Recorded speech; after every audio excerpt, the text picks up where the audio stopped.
Well, all right, this is the month of love, love, love.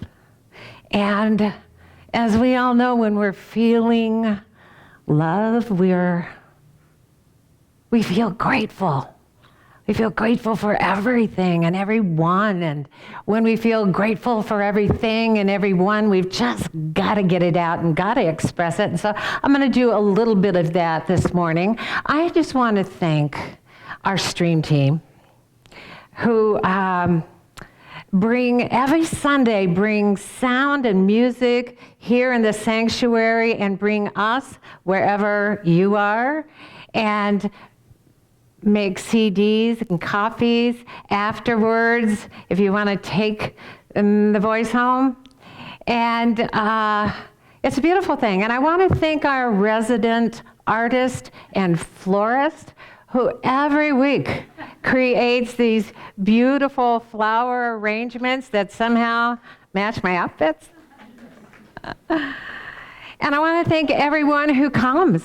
All of you who are here and present and bring your beautiful energy into the sanctuary and just warm it up. And I want to thank everyone who shows up for our live stream or finds us during the week. It's all just so beautiful. And how blessed were we after service last Sunday. Those of us who chose to stay were witness to the renewing of wedding vows of two couples who, through the years, have manifested the power of love's promise to endure. And we also were blessed to witness the power of love's promise to appear in form through a radiant conviction of one who walked down the aisle appearing to be alone, but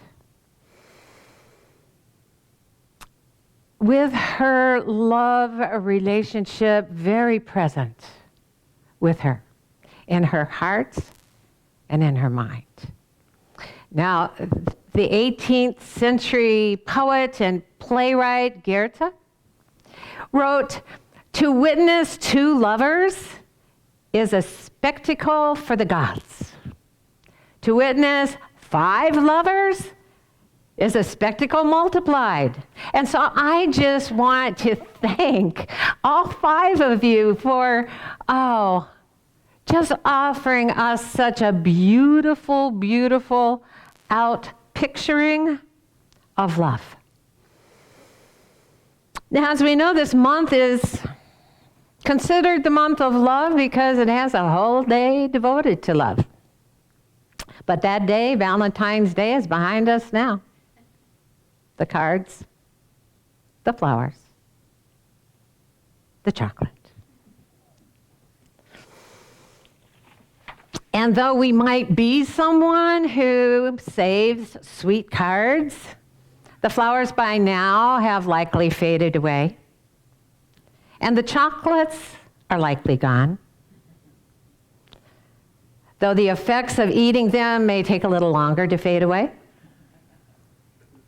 But the love we felt and shared last Sunday and on Valentine's Day last Tuesday will stay with us as long as we allow ourselves to feel it, all the way through February and beyond. Though the after effects of chocolate may cause us to feel heavier, the after effects of love always cause us to feel lighter, to feel light and happy and free. Love lifts us up where we belong, into that high, holy vibration of positive creation, where our life seems to unfold so beautifully and so easily without our efforting or trying so hard. We can stay uplifted as long as we choose to, because love is always present to uplift us every time we choose it. Love is without beginning and without end. It's without a day to call it into expression, and it's without an opposing power that is able to cause its suppression. We know that love is a powerful thing because God is love. And that love flows through time, all the time, and flows timelessly beyond time. That love is here and now. We can feel it in the sanctuary. That love is wherever you are now. It's filling the space, and it's being who we are in form right now. Love is the one that we usually call ourselves. Rumi wrote, every moment is made glorious by the light of love. Our purpose in this human environment of time and space is to let love shine through us. To give it as many ways as we can, to manifest in form through us in every moment and lighten and brighten our experiences of life. Which brings us to the point, if not the title, of today's talk.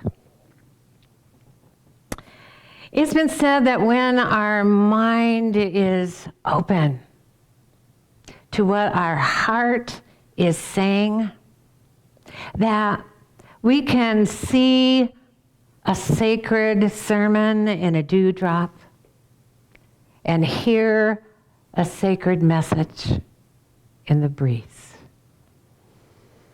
Still, often we like to hear and read thoughts that express spirit in words.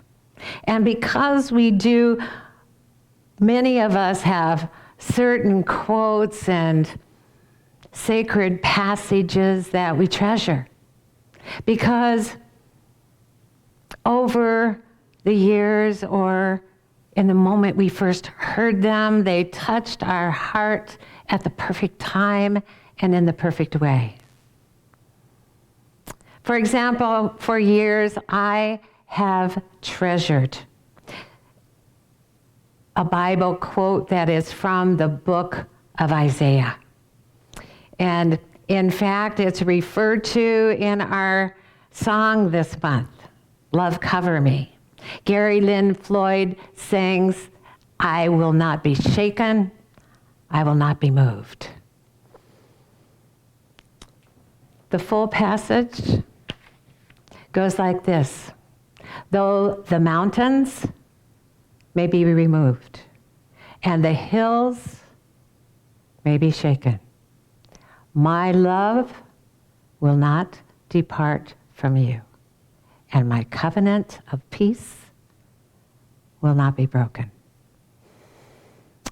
That passage has come to my mind and brought comfort to me and strength to me in those times when I have felt the most afraid and the most alone. So recently I came across a passage in The Way of Knowing that has become meaningful to me as well. In fact, it's referred to in our opening affirmative statement this month and inspired the title of today's talk, An Overflow of Joy and Love. The full passage goes like this. You were created to create. You were created out of an overflow of joy and love. Therefore, live joyously. Live lovingly of yourself.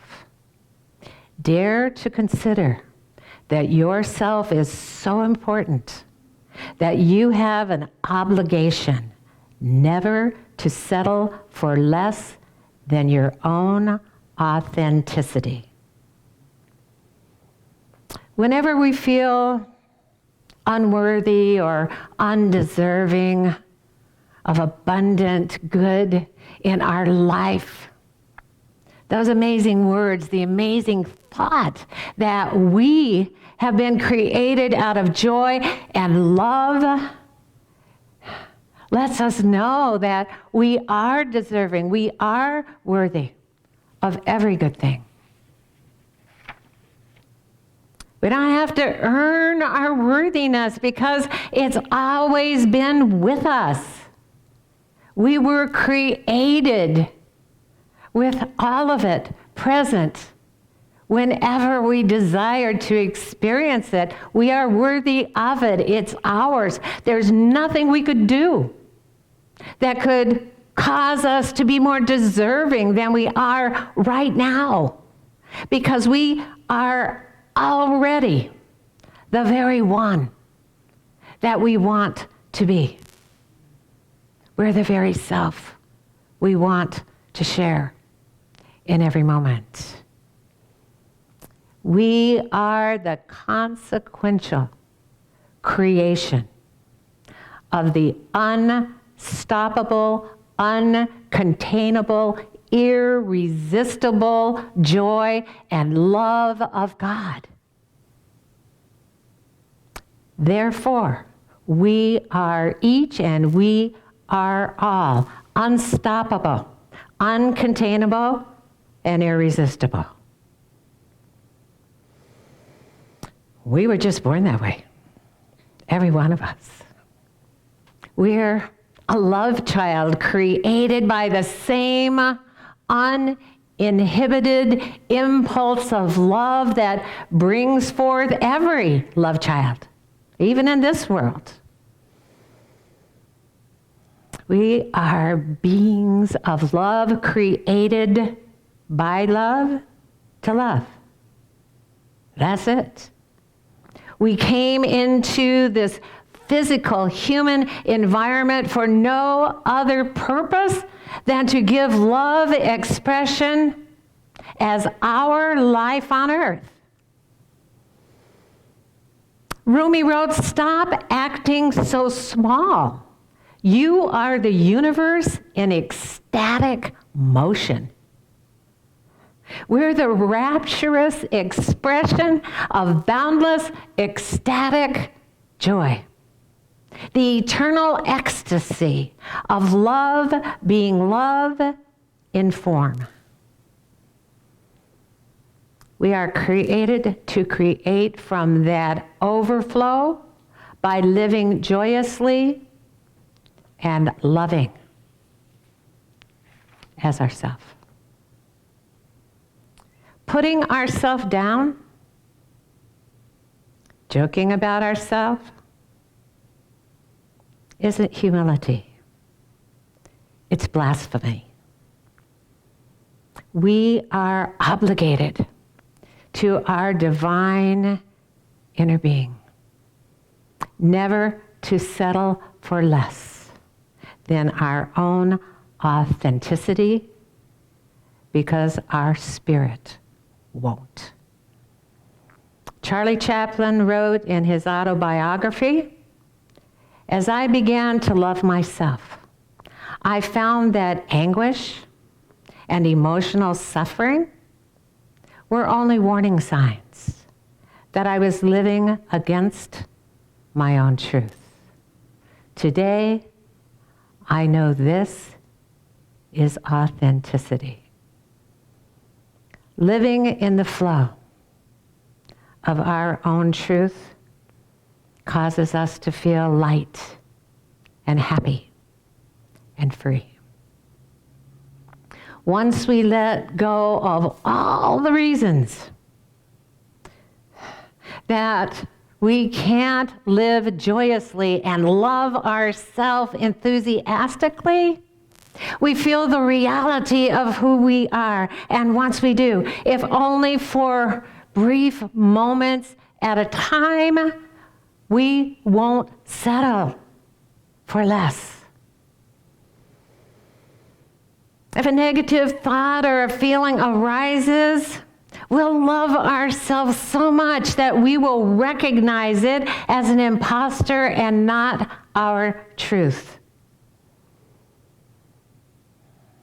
When we remember who we truly are, we can't help but being happy, being ourselves. And we can't help loving the self we are. Even if we don't experience that reality all the time, the feeling of that experience stays with us like shimmering residue throughout our day, no matter what we do, no matter who we're with. The wonderful poet Nikki Giovanni wrote, "Once you know who you are, you don't have to worry anymore." Once we know who we are, we can stop worrying about who we're not. We can stop trying to discover who we are and just be who we are. And we won't emotionally suffer from the confusion of false identity. Now, when we were in school and we were studying math, for instance, we all experienced at some point the discovery that math was true and reliable. Once we made that discovery, we didn't worry. It wouldn't be true or reliable the next time we tried to solve a math problem. We didn't doubt the validity of the multiplication tables, even if we couldn't remember them all. We still trusted that even if we had to count it out on our fingers and toes, that 12 times 12 would always be 144. And we use our trust in math to create in our life, whether we're measuring ingredients for a cake or we're building a house. Once we've discovered the truth of who we are, once it's felt real to us in a way that we know it's so, even if from time to time we need to metaphorically count it out on our fingers and toes, we know the truth of who we are is reliable and will never change. We can use our trust in the truth to create whatever we desire to create in life because we are created to create.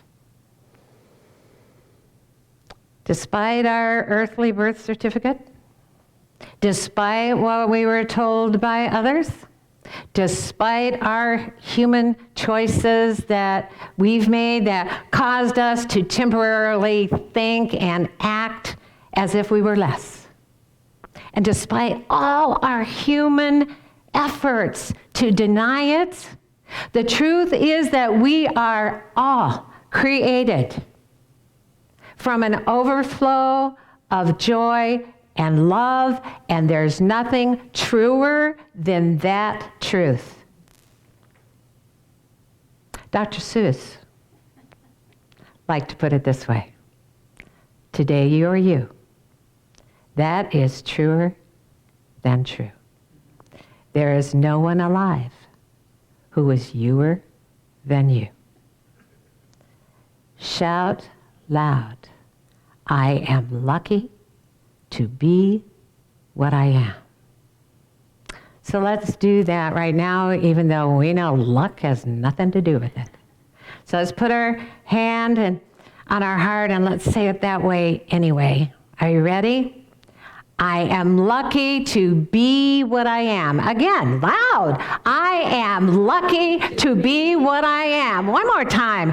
I am lucky to be what I am. True dat. Namaste.